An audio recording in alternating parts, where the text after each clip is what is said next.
வணக்கம். இன்னைக்கு நாம எதை பத்தி கொஞ்சம் ஆழமா பார்க்க போறோம்னா, ஒரு காலத்துல சென்னையோட அடையாளமா இருந்து, இப்போ மறுபடியும் நம்ம சாலைகளுக்கு வரப்போற அந்த இரட்டை அடுக்கு பேருந்துகள் பத்தி தான். ஆனா இந்த முறை ஒரு பெரிய நவீன மாற்றத்தோட வருது. முழுவதுமா மின்சாரத்துல இயங்க போகுது. கண்டிப்பா.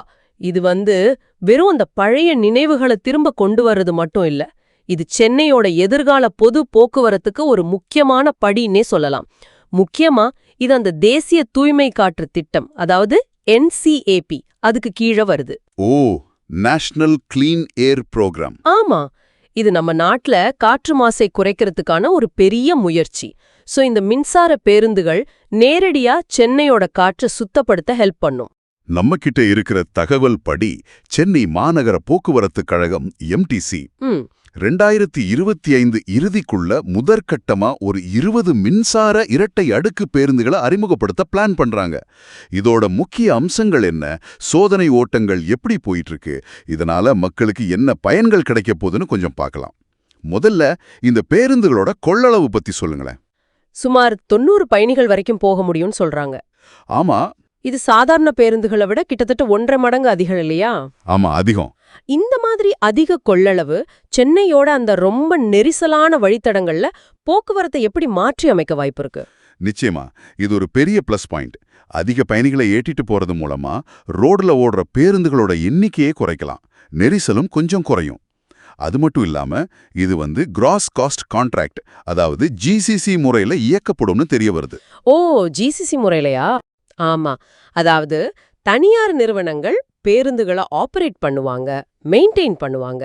பொதுவா பிரைவேட் செக்டரோட செயல்திறன், அவங்க முதலீடு இதெல்லாம் பயன்படுத்திக்கிட்டு, அதே சமயம் வழித்தடம், கட்டணம் மாதிரி முக்கியமான விஷயங்கள்ல MTC கண்ட்ரோல் இருக்கும்.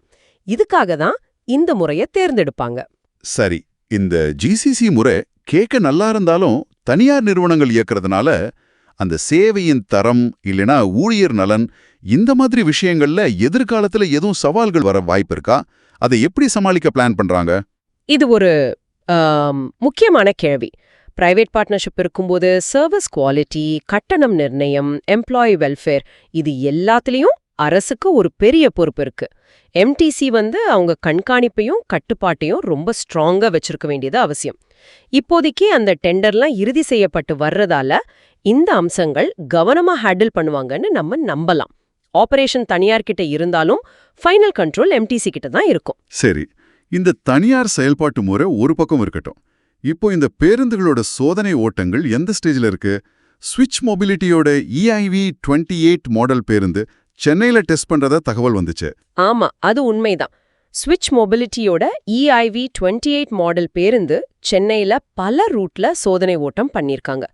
மவுண்ட் ரோடு, தாம்பரம், கோயம்பேடு, மகாபலிபுரம், ஏன் சென்னை சென்ட்ரல், வேலூர் மாதிரி கொஞ்சம் லாங் ரூட்லயும் ஓட்டி பார்த்திருக்காங்க. ஓ, அப்படியா? ஆமா, ஏன் சமூக வலைத்தளமான ரெடிட்ல கூட சில பேர் சென்னை செங்கல்பட்டு பாதையில இந்த பஸ்ஸை பார்த்ததா போஸ்ட் போட்டிருந்தாங்க. ஆஹா, அப்போ திட்டம் நல்லா போயிட்டு இருக்குன்னு அர்த்தம். நல்ல அறிகுறிதான். இதுல ஒரு இன்ட்ரெஸ்டிங்கான விஷயம் என்னன்னா, இந்த EIV 8 மாடல் இருக்குல்ல, சொல்லுங்க. அது சிட்டி யூஸ்க்கு மட்டும் இல்லாம ஃபியூச்சர்ல இன்டர்சிட்டி ஸ்லீப்பர் பஸ்ஸா கூட மாற்றி அமைக்க முடியுமா, அந்த மாதிரி டிசைன் பண்ணிருக்காங்க. ஸ்விட்ச் மொபிலிட்டி நிறுவனம் ஏற்கனவே மும்பை, ஹைதராபாத், கொல்கத்தா மாதிரி நகரங்கள்ல சக்சஸ்ஃபுல்லா எலக்ட்ரிக் டபுள் டெக்கர் பஸ்ஸை அறிமுகப்படுத்தியிருக்காங்க. அப்போ அவங்க எக்ஸ்பீரியன்ஸ் இங்க யூஸ் ஆகும். கண்டிப்பா, அவங்களோட அனுபவம் சென்னைக்கு உதவியா இருக்கும். இது ஒரு பெரிய நேஷனல் லெவல்ல நடக்கிற மாற்றத்தோட ஆரம்ப மாதிரி தெரியுது. வழித்தடங்கள் பத்தி இன்னும் கொஞ்சம் பேசுவோமே. வார நாட்கள்ல அதிக டிமாண்ட் இருக்கிற அந்த பிஸியான ரூட்ல ஓட்ட போறாங்க. வார இறுதியில அண்ணாச்சாலை, காமராஜர் சாலை, ECR வழியா மகாபலிபுரம் வரைக்கும் அந்த ஹெரிடேஜ் டூரிஸ்ட் ரூட்ல ஓட்ட போறதா சொல்றாங்க. அதுவும் கைடு வர்ணனையோடன்னு கேள்விப்பட்டேன். ஆமா, இது எந்த அளவுக்கு பயணிகளுக்கு ஒரு புது எக்ஸ்பீரியன்ஸா இருக்கும்? இது நிச்சயமா ஒரு புதுமையான முயற்சி. ஒரு பக்கம் வீக்டேஸ்ல கம்யூட்டிங் தேவையை பூர்த்தி செய்யும், மறுபக்கம் வீக்கெண்ட்ல சென்னையோட முக்கிய இடங்கள் வழியா அந்த ECRோட அழகு வழியா மகாபலிபுரம் வரைக்கும் ஒரு டூரிஸ்ட் எக்ஸ்பீரியன்ஸை கொடுக்கும். அந்த கைடு வர்ணனைங்கிறது பயணத்தை வெறும் டிரான்ஸ்போர்ட்டா மட்டும் பார்க்காம ஒரு லேர்னிங் எக்ஸ்பீரியன்ஸாவும் ஒரு ரசனைக்குரிய பயணமாவும் மாத்தும்.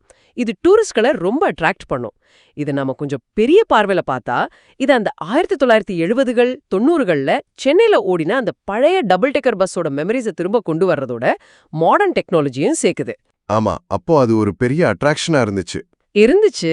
இப்போ இது எலக்ட்ரிக்ல வர்றதுனால இது சென்னையோட ஒரு நவீன கிரீன் அடையாளத்துல ஒரு புது சாப்டரா இருக்க போது சென்னையோட ஏர் பொல்யூஷனை குறைக்கிறதுக்கும் இது ஒரு முக்கியமான பங்களிப்பு.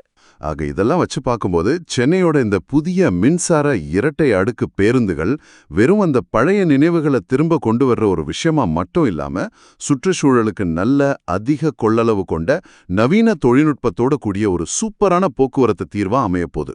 ஆமா, இது சென்னையோட பொது போக்குவரத்துக்கு ஒரு பெரிய புத்துயிர் கொடுக்கும்னு நம்பலாம். முழுமையா நீங்க சொல்றது சரிதான். 2025 இறுதியில இந்த பேருந்துகள் முழுசா பயன்பாட்டுக்கு வரும்னு நம்ம எதிர்பார்க்கலாம். டெண்டர்லாம் ஃபைனல் ஸ்டேஜ்ல இருக்கு. இது செயல்பாட்டுக்கு வரும்போது நிச்சயமா சென்னையோட பப்ளிக் டிரான்ஸ்போர்ட்டுக்கு ஒரு பெரிய பூஸ்டா இருக்கும். பயணிகளுக்கு ஒரு நல்ல வசதியான அனுபவத்தை கொடுக்கும். சரி, இந்த திட்டத்தை பத்தி நீங்க சிந்தித்து பார்க்க ஒரு விஷயம் சொல்றேன். இந்த வழிகாட்டி வர்ணனையோட கூடிய வார இறுதி பாரம்பரிய சுற்றுப்பயணங்கள் இருக்கு இல்லையா, இது வெறும் ஒரு பஸ் பயணமா இல்லாம மக்கள் நம்ம சென்னையோட வரலாற்றையும் நம்ம அழகிய கடற்கரையும் பார்க்கிற உணர்ற விதத்தையே மாற்றியமைக்க முடியுமா? ஒருவேளை இது சென்னையை அனுபவிப்பதற்கான ஒரு புதிய வழியா மாறுமா? இத பத்தி நீங்க என்ன நினைக்கிறீங்க? யோசிச்சு பாருங்க.